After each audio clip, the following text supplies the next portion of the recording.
Good morning, everyone. Welcome and thank you to all of you for joining us today in our webinar for the SB1 Expenditure Report, All You Need to Know. My name is Alicia Sequeria.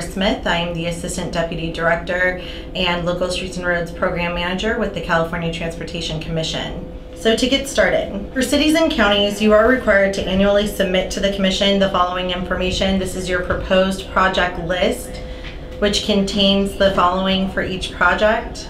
This is your proposed project description, location, schedule for completion, and estimated useful life of the improvement.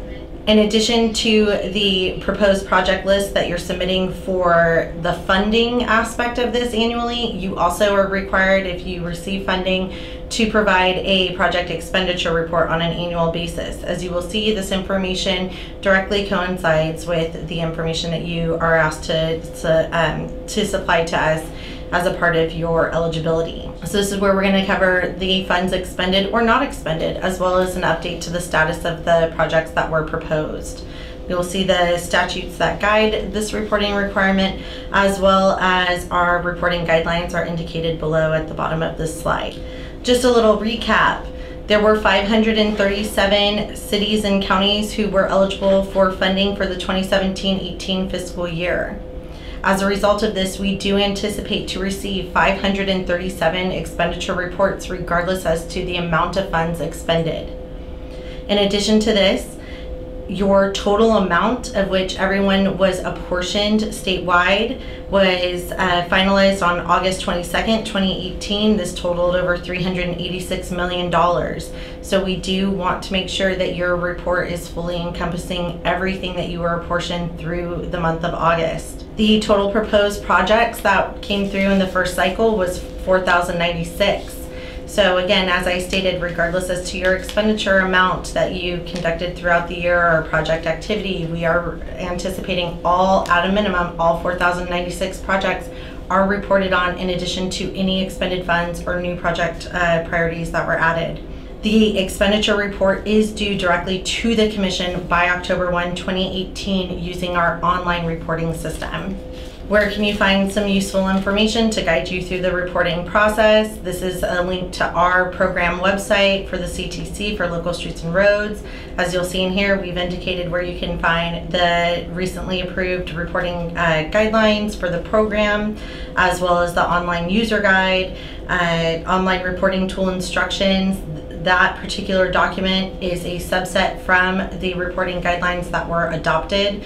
This is something that you are required to adhere to, and it provides full detail of the information that is requested by each city and county who receives funds.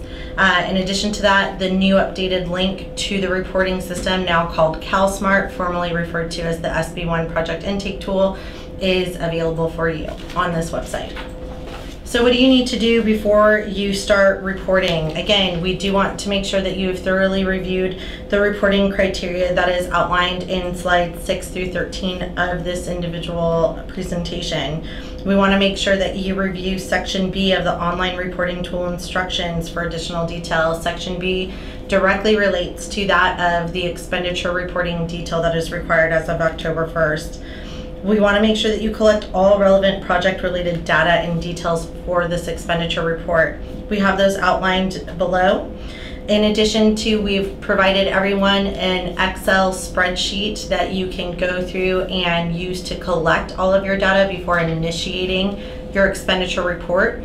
We believe this is crucial for you to have a successful submittal of your reporting process, as well as allow you to do it without any erroneous errors and have a more streamlined reporting experience within the system. We've provided links for you to make sure that you know where to find your estimated RMRA information for the 17-18 fiscal year. So what you were required to note as what you anticipated to receive throughout the fiscal year, and this is what a lot of you based your proposed project list on. We do need that inputted into the system. Also, we've included the links in how to find the information for what you were actually apportioned throughout the fiscal year. So again, funds started being collected in November, and the last month they were collected within the fiscal year was that of June. But there is a 2-month delay in the disbursement of these funds, which means everyone started receiving their 17-18 funds in January of 2018, and that ended as of August 22nd, 2018. So you are to provide that full amount, and we do ask that you specifically provide to us what you were dispersed as of June 22nd, 2018, and then you also need to give us the total of the July and August disbursements. This is crucial to us and the data that we're able to collect to support the narrative of your outcomes and expenditure activity. So reporting criteria, again, this is your RMRA, local streets and roads, apportionments received, as I've already indicated what that timeline shows. So if you have any questions about that, I do recommend that you refer to slide 7, as we do indicate exactly what the reporting criteria is as it relates to funding. For your expenditures reported, this is reportable activity from July 1 to June 30th. So anything that you were expending funds on that had activity that actually took place throughout the fiscal year. So you may have activity, project activity that took place in the month of June, but you may not have actually cut the check and made the payment for that activity until July or August. But because the activity is directly related to a project and you are going to be using the RMRA funds for that activity, you will be reporting that total dollar amount. What we define as expenditure activity, and this is directly from the State Controller's Office, and what they define as activity is goods received, services rendered, and invoiced, or work performed within the state fiscal year that incurred costs that are to be paid with the RMRA Local Streets and Roads Program funds. One thing I would like to make sure that you all are fully aware of when we are talking about the RMRA Local Streets and Roads funds as it pertains to this program and this program only, it is to only refer to RMRA funding. When you see that in your estimated information, it is going to say SB1 new when you're looking at for your estimated dollar amount. You are not reporting on the SB1 loan amount. You are also not reporting on your HUDA funds directly to us. So some of that information may all be in the same location for you where you're finding your estimates, your annual estimates, but this is not what you were reporting on, and I would like to clarify that. Again, how do you find the fiscal year 2017-18 apportionment amounts? On this particular slide, you will be taken directly to the links to the State Controller's Office where the documents that you see in front of you are located. This does show by month what you received and what is considered within the fiscal year. So what you will notice is directly from the State Controller, as they have recorded it, it is all the disbursements for SB1 RMRA from January to August, and they also provide the total. We need you to verify your information before putting it in and making sure that it is accurate as it is entered into the system. So the sample worksheet that we've provided you, here's just a snapshot of the first intake page. This is going to mirror almost identically the new information that we are requesting when you are initiating your expenditure report in the system. So we made sure that we put that in there for you. We built in the formulas. One thing I really want to make sure that everyone is fully aware of in the area that I have highlighted where it says future fiscal year RMRA expenditures and expenditure apportionment amount designated for reimbursement for fiscal year activities. This is where, you know, through statute, you're now allowed to designate future fiscal year RMRA funds for reimbursement and advance a project using other source funds throughout the current fiscal year. You have that ability. If you did not do this and you did not expend any funds, we want to make sure that you do not enter any value or any detail into this particular field. What will happen within the system itself is that it will generate a value notice within the system itself, and it's going to expect that you report a 0 value somewhere else within a specific project that you're reporting on, and it's going to look for that match to validate it in order for you to submit. We want to make sure that that doesn't occur. So again, please go ahead and just bypass this directly if you did not designate any future fiscal year funding, RMRA funding, for this information. Directly below that is where you're going to provide a summary of your activity, and so exactly what did you do. We want to make sure that you have the ability to provide a brief summary snapshot of what your activity was, and it's something that we use to try and verify as we're reviewing your submittal to make sure that what you wrote in that summary is something that we can verify within the detail that you're reporting in itself. It doesn't have to be extensive, just a brief summary to kind of let us know what we're expecting to see. Here's another sheet that's within the sample worksheet. What you're going to notice in here is that we have made it so that you can directly input and copy and paste your original proposed project list that you submitted for funding for 17-18, and then report the applicable information as it pertains to the expenditure report. So what we did in here is we built in drop downs. You will be only including information as it mirrors what the online system will ask you to do. And so that way you can verify all of this before initiating your expenditure report within the system, and you won't have to go through as much troubleshooting or possible corrections and edits in the back end. So I'm not going to go into detail on this. We've gone over it several times. It is located all throughout our website and in multiple webinars that we've had. It's also included in the documents that are available on our website. But this is where we're talking about the completed projects criteria, and then we have an in-progress projects criteria. So the one thing that I will go over in this particular field is the component portion. We get this question a lot about why we're asking for a component, whether it's construction, pre-construction, or procurement operational needs. This is really vital to us being able to accurately portray where the activity took place.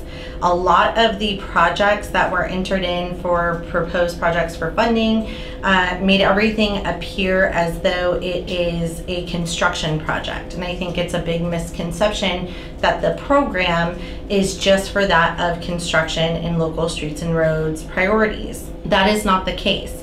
Unlike the rest of the SB1 funded programs that are out there, we do not restrict what phase your funding can be used in. So a lot of the other SB1 funded programs require that you're only using it in construction. You're only using your funds to advance the construction of a project and those construction activities. That is not the case with the Local Streets and Roads program, and therefore it is vital that we're able to differentiate where the funds are being used, at what phase of a project that they are being used in, and it doesn't look like we're misrepresenting the information when we're providing it to the public. Part of the statute is that we are able to report in a clear manner to the public and the legislature exactly what is going on within the program and as a part of these funding dollars and how you as the locals are administering the projects. And so that's what we're going to be able to do by doing this. It's going to eliminate a lot of questions or misconception as well. And so that's why it's integral that we're able to provide this information. So again, on in-progress projects, almost everything is exactly the same as what we provided in the completed projects portion. For the expenditure information and schedule information that is provided within the in-progress only, you're gonna provide, what is the current schedule based on an in-progress project. You will see award is in there, as well as start date. If applicable, we do ask that you provide award. What we are seeing is that there are a number of projects that were awarded within the state fiscal year, but they actually did not start work until after the state fiscal year. So we do need to make sure that we're kind of differentiating that. So then that way, if we're asked why you didn't expend any funds within the state fiscal year and somebody has to go back and look, we can look at that and say, this is what occurred. This is the timeline in which all of this took place. One big difference between in progress and completed projects is in completed projects, you will be reporting on the actual outcomes of the work performed in the project at the end and culmination of the project. Where it comes in progress, you're not going to be providing outputs, outcomes in that respect. We did make sure that the outcomes and outputs directly relate to the component that you're reporting on. So if you used funds in design and the design phase of a project is completed within the fiscal year, you would be reporting on what the design activities were and what resulted in that. If it's construction, you're going to report on construction. If it's something along the lines of procurement, staffing, operational need, that's what you'll be reporting on. So that's, again, why component is so integral in making sure that you're identifying the accurate one, because we have direct outcomes that are associated with that. Reporting criteria on all other projects that were originally listed.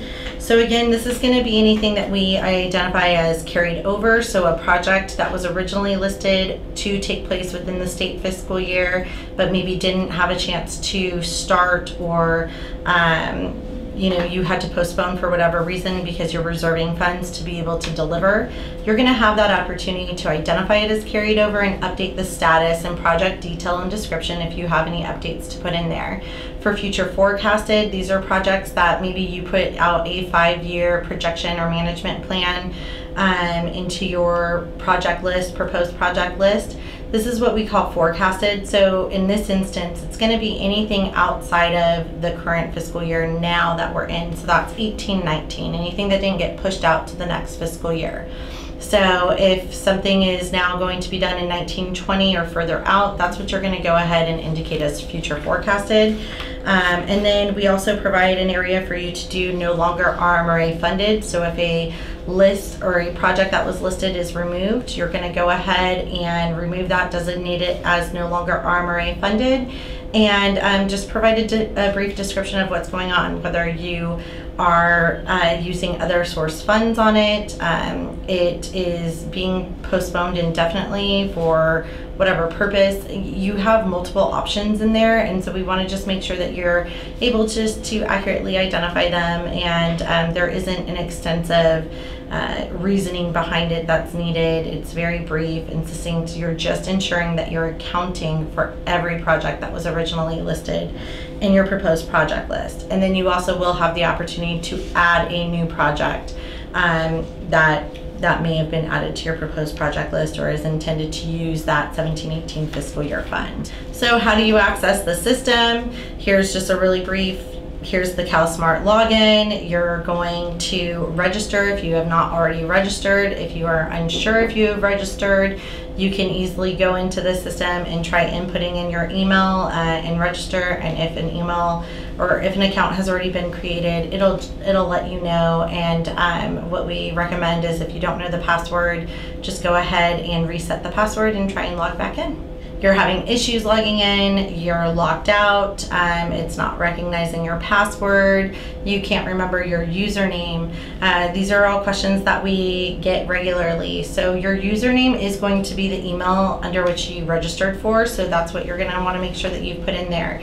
If your password, you can't remember what your password is, you've entered it in twice and you've got failed attempts, on that, after that second attempt, just reset it, because by the third you're locked.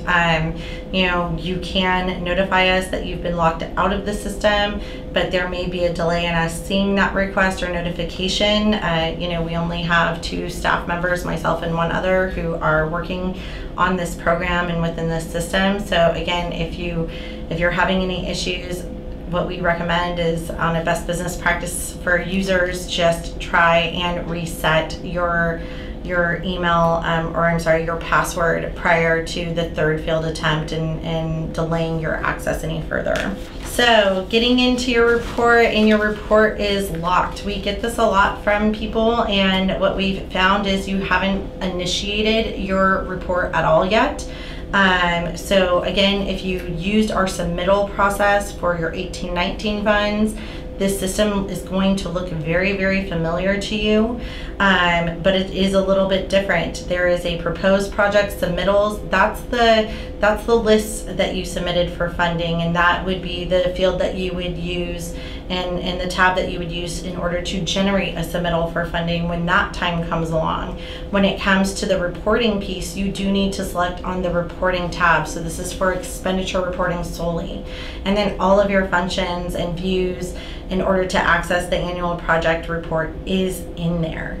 When you have selected the reporting tab, this is where you're going to establish your expenditure report. So if you haven't already created the expenditure report or initiated the expenditure report, you will select Create Expenditure Report tab.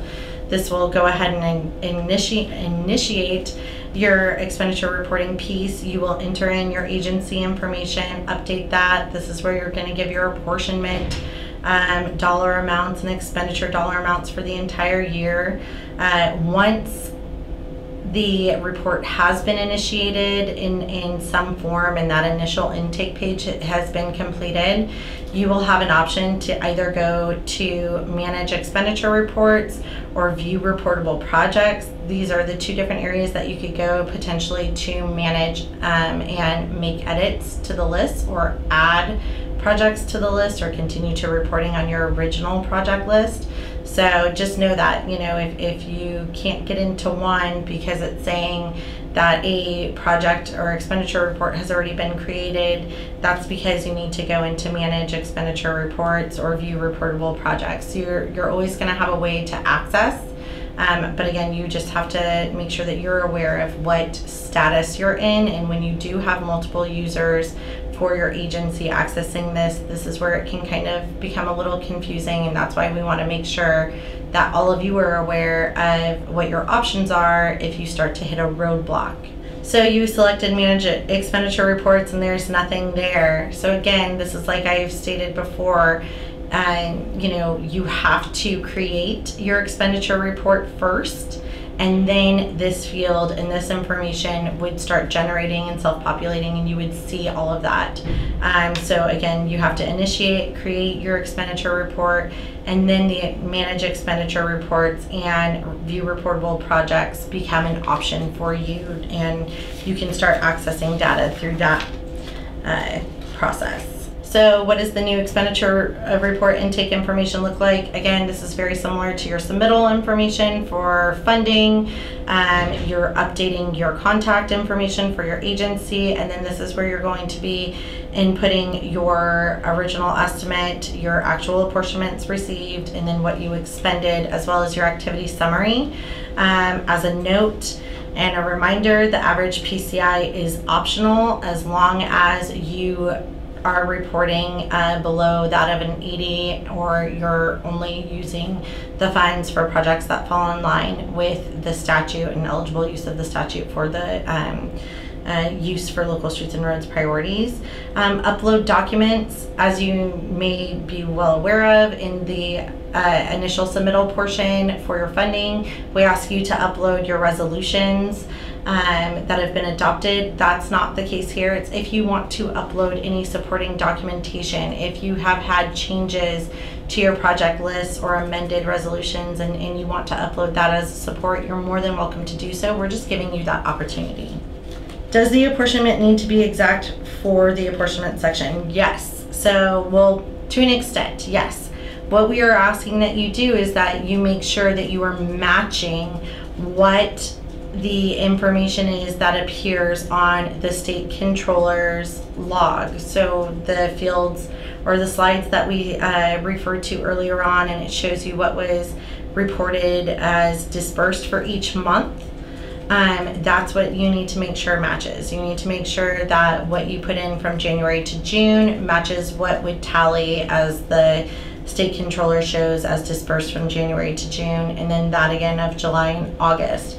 If we see that those do not match what's in the log, we will ask you to go back in and correct it. We will try and help you, see where the error is and let you know why it is important that you accurately portray that information. And then the total data information for full apportionment received for the fiscal year, that'll actually auto-populate, so you don't need to worry about that. So I keep getting an error notice that my expended armory doesn't match, but we didn't spend anything. So as you may recall earlier in the webinar, I have already stated that when you're in the intake information, we covered it in the worksheet where it shows the future fiscal year armory expenditure amount designated for reimbursement. If you did not expend any funds and in that area, and you included a value, a zero value at all, it's going to initiate an error message because it's looking for that value to be validated somewhere else within your report.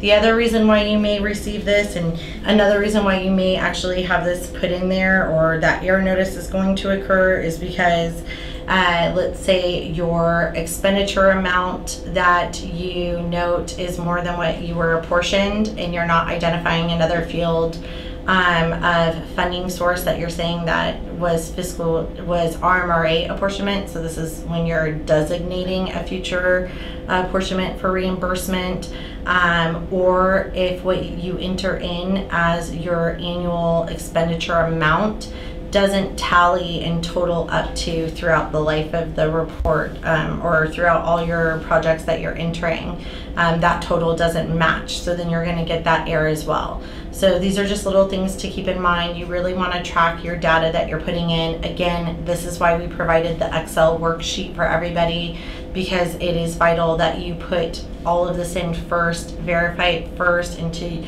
your own worksheet before you going to enter it into the system, so that you're avoiding these errors and trying to figure out the workarounds. Why do I need to provide a summary? What is it for? This is something that we wanted to make sure that everybody has an opportunity to just provide a quick snapshot of what it is that you did and put it into the own words of the reporting jurisdiction, so that you can provide that information clearly and succinctly. This is where you're going to just say, hey, we made some changes, or we didn't expend any funds because we are reserving them for future year. And so again, it is a required field, and it does not have to be of any length. It doesn't have to be super detailed, but just a quick snapshot of what you did. And then you're just going to select and save and move on. So here's just a snapshot of once you've selected save and continue, this is what you're going to find. This is a replica of your proposed project list. And again, all projects are required to be reported on. These are your different reporting functions or actions that you have available to you. So again, you can report a project as it was originally listed. This means that you're not changing it, combining it with other projects. You're not going to split it up into two projects because of two components being performed on it. You have an option to split projects, and so we identify what that option is. And a great scenario for that is if you're using funds in a pre-construction component for a project that was originally listed, and then you will also be using it in construction. This is a great way to go ahead and just split that. It will duplicate some of your information into the two split projects, so you're not completely re-entering everything, but you will be updating your project titles and some additional detail in there. And then there's the no longer RMRA funded. Here's just an image of what it looks like when you're splitting a project. What you have to do for consolidated, you cannot select consolidated unless you have more than one project selected. Consolidated is great because what we saw happen where there were a lot of jurisdictions who reported, let's say like 30-40 projects, and they were all for an annual slurry seal project that was to take place in 1 year. They were actually reporting each proposed street that was intended to receive an improvement. So this is where you're going to want to consolidate. And so that's where this option comes into play. Something that you need to be made aware of is that after you've selected your reporting action and you were in the middle of reporting your information and you closed out or timed out from the system prior to selecting save and continue, we get this question a lot.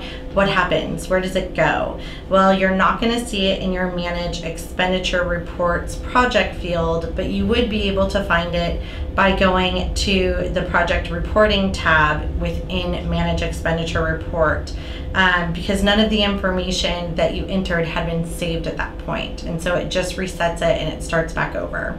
I saved my reportable project, but it isn't showing up in my Manage Expenditure Reports page list, and I can't access it in the project list.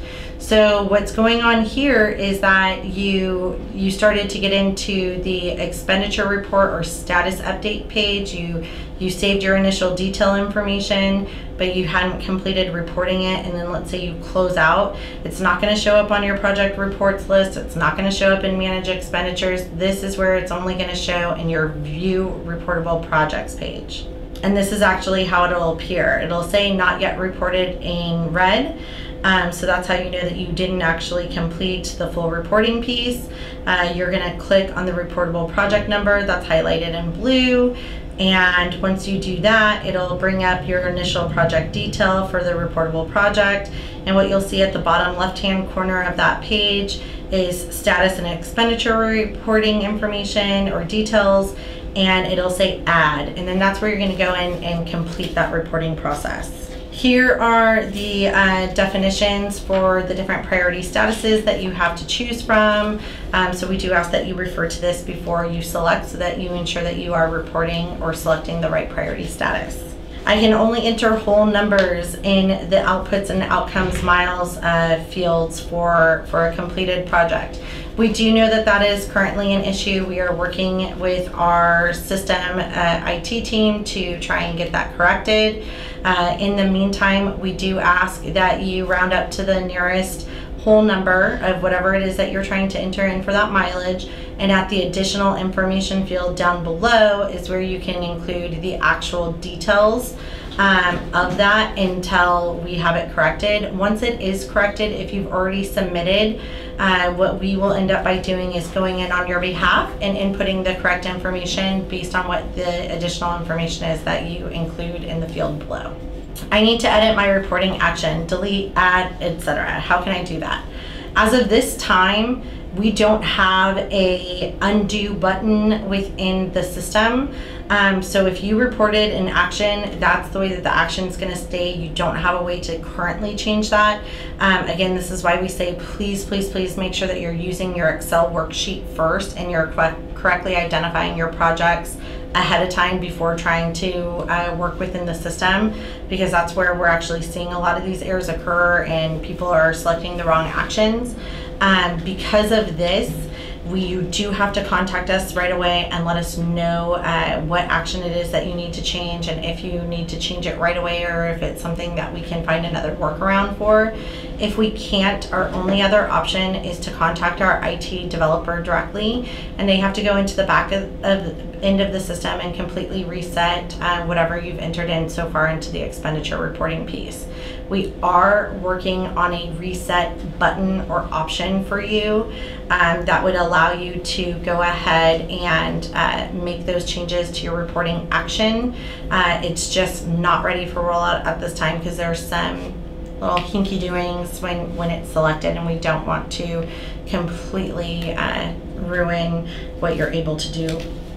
I can't tell if my report was submitted. So for those of you who are familiar with the system, again, this is where you're going to go into your manage reporting slide or tab and manage expenditure reports tab, and depending on the icon that you see next to your expenditure report number on the left, you're going to know the status. So if it has not been submitted, it will still have a yellow triangle. Another thing to note is that if you submitted it, you will receive a confirmation email directly from the system. So if you haven't received that, we do ask that you contact us right away, or you go back into the system and double check and see if that icon is there.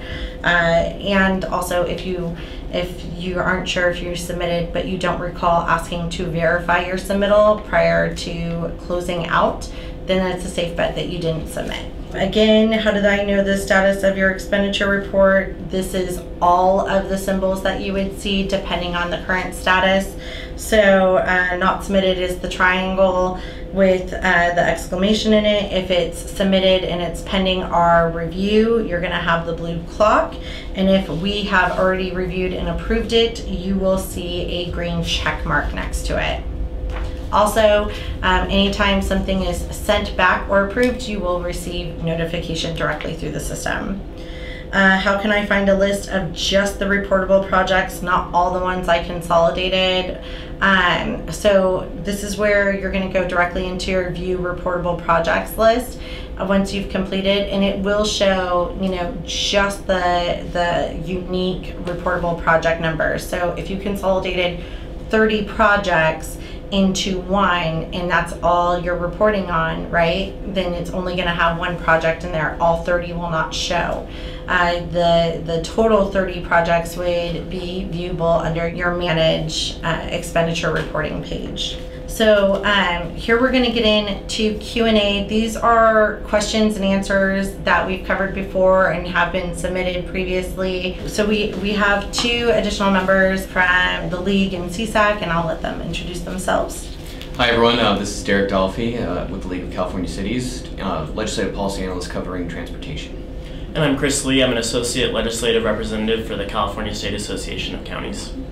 All right, so the annual project expenditure report Q&A portion that we're going to talk about right now is if we didn't expend any of the road maintenance and rehabilitation account, local streets and roads program funds in this fiscal year, do we still need to submit a report? And yes, I know we've touched on this multiple times, regardless as to whether or not you did or did not expend funds, we still are requesting that you at minimum just account for the original projects listed. And a big part of this has to do with the fact that there were over 4,096 projects proposed for the initial round of funding, and that's a lot of projects that you know, I think were misconstrued by the public as to be done in the fiscal year or to be started in the fiscal year, and we really want to make sure that all of you have an accurate portrayal of what you were and were not able to do and what the actual intention of your agency is.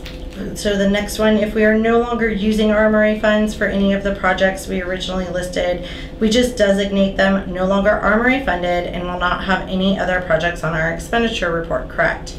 No, this is not correct. So if you are removing all of your projects that were originally proposed for RMRA funding, again, condition of your funding eligibility was that you showed an intention of use of the funds, of those fiscal year funds, and that intention of use falls in line with the statute. So eligible type of use, right? So just to make sure that you have yourself covered and that your jurisdiction has themselves covered, is that you show what is being replaced by the ones that were removed. So if you have a project that's 2 years down the road and you removed 5 proposed projects, but now you already know what project is going to take place in 1920 and that you're going to be using your 17-18 fiscal year funds for that project, that's the project that you're going to want to go ahead and identify, because you know you are asked to show the changes to your proposed project list. You have the right to make those changes. We are just asked to be able to show what those changes are. And you're only asked to provide that information during your expenditure reporting period. Why do we need to report based on component? I think we have covered this extensively throughout the actual presentation, but we do identify it a little bit more in this particular piece, so feel free to refer to it on your own time. We also do identify sort of the purposes behind that within our reporting guidelines and additional data or documents that we've provided to assist you with reporting. The next one is, why are we doing this report when we are already reporting our annual expenditures for the annual streets and roads report to the State Controller's Office, so the SCO? And it's because this is what is specifically required in statute as a condition of this funding source. The next one is, what are cities and counties to do about their maintenance of effort if they are unable to meet it, and how will this impact a city or county's eligibility for RMRA or HUDA? This is something that should always be directly sent to the State Controller's Office, and they can address it directly. This is a direct response from the State Controller's Audits Division, and what they state is that the MOE compliance determination, it will be completed during an audit of the MOE, and if during that audit it is determined that an agency is not in compliance, the RMRA funds received must be returned to the SCO. Returned funds will then be reallocated to other agencies who were in compliance with requirements. So again, this is from statute, from the State Controller's Audits Division, and they're able to provide you greater guidance and assistance in that manner. It's not something that the CTC directly works within this aspect of the program. For all the city folks out there, if you have issues, questions, concerns about your MOE, please feel free to reach out to league staff, myself included, and let us know that. We are working with a handful of cities that have indicated that they may have an issue meeting their MOE. However, we want to make sure that we identify all the cities out there that might potentially have this problem and work with you on that. So please reach out to us and make sure that you let us know that you might be having an issue. In the meantime, we're still encouraging all of our cities to become eligible for these funds, but if you're concerned about the MOE, just hang on to those funds, don't actually expend them on anything yet, and then we'll work with you on trying to meet that MOE separately. What are our options to get an extension? Unfortunately, we do not have options for an extension. All of us are under a strict timeline. The program guidelines with the October 1 due date have actually been around now for a year and a half with that date established. So again, the October 1 is a hard date. If you submit by October 1 and we have some edits that need to be made, we are given the ability to have an extra 5 business days to make those edits or corrections. So if you want to try and submit to the best of your ability, and we can try and work with you with the data that's in there, that's exactly what we will try our best to do. But we are required to get all of the data and the results of that expenditure report to the legislature for the annual reporting, program update reporting for December, which means we have to go to publish by the end of October. And so I literally have 10 business days from the last date of an edit to be able to be made to put all of your information together and to have you guys accurately portrayed in your efforts. And we want to make sure that that's exactly what we're doing, and we're giving the jurisdictions full credit for everything that they have either successfully done, implemented, or are intending to do in the future. Is there a maximum number of characters for location field? So it's roughly 550. So if you have a possible way to condense with limited number of spacing, and you can condense your streets or figure out a way to show it in a more streamlined fashion. But 30 overall locations isn't bad. It's the ones where we've had 137 to 400 entered, and each segment or street repeated multiple times, and it turns into over 700 locations in total. We don't have the capacity to be able to hold on to all of that data or reflect it within the report once it's printed out. Question regarding carryover projects. If we included a carryover project in the fiscal year 18-19 project list back in May, and we will be carrying over that project as part of the 17-18 expenditure report, will that carryover project show up twice in our fiscal year 18-19 list? No, it will not. They are completely separate. If a project was funded partially by SB1 RMRA funds, do we just report on the SB1 funds used, or do we report out on the total project cost as well? You are going to report on the total project cost as well. What we want to be able to show is in total all outcomes and overall project that the RMRA funds were utilized to help deliver and or develop. But when it comes to expenditure, actual cost expended specific to RMRA, that's what you're pulling out specifically to the RMRA funds. How long do we have before the system times out on us? If we keep updating the fields, does it time out? It should not time out on you if you keep updating fields. As long as you are active, and you haven't been inactive for over 30 minutes within the system, it will not time out. What type of backup data is required for the expenditure report? There is no required backup data for the expenditure reporting piece. So that's not applicable. The only thing that you may want to do is just make sure that you have everything that's required for the state controller's side of the report, and that it aligns to what you're trying to put into ours as well. It's not required that they match exactly, so don't worry about if it's not 100% matching, but we try and get it as close as possible. Are administrative overhead charges eligible for to be included in the project costs for RMRA funds?